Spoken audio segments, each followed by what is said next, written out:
សិល្បៈក៏សិល្បៈកាលនីរបស់យើងគឺមានអត្តពលច្រើនខ្លាំងមែនតើទៅលើក្មេងៗដែលជានៅក្នុងសង្គមយើងបច្ចុប្បន្នហើយខ្ញុំដឹងថាសិល្បៈក៏សិល្បៈកាលនីរបស់យើងក៏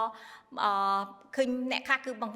កើតមាតិកានៃការអប់រំគឺបានច្រើនអ្នក follow សូម្បីនាងខ្ញុំក៏មាន share នៅវីដេអូពួកគាត់មួយចំនួនដែរនៅក្នុងនោះចាដូច្នេះនាងខ្ញុំសង់ឲ្យប្អូនចាទៅសូមជួយផ្សព្វផ្សាយ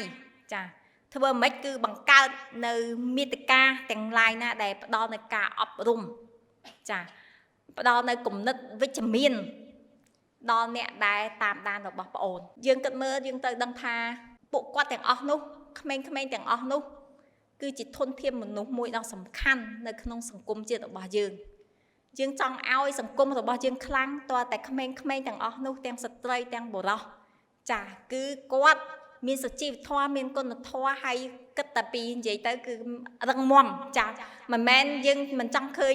ថ្ងៃក្រោយសង្គមរបស់យើងប្រទេសកម្ពុជារបស់យើងមានធនធានសត្វអ្នកជក់ម៉ាអ្នកដែលគេហៅជក់វ៉ាត់អ្នកដែលជាប់គុកចាអ្នកដែលប្រើពាក្យសម្ដីអសរោះហើយយើងទៅគិតថាកូនយើងក្មួយយើងទៅថ្ងៃអនាគតនឹងរស់នៅក្នុងសង្គមមួយនេះចាដូច្នេះ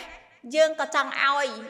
កូនយើងក្មួយយើងគឺប្រស័យតាក់ទងជាមួយនឹងចាអ្នកដទៃទៀតដែលមានសុជីវធម៌មានសិលធម៌ចាហើយនឹង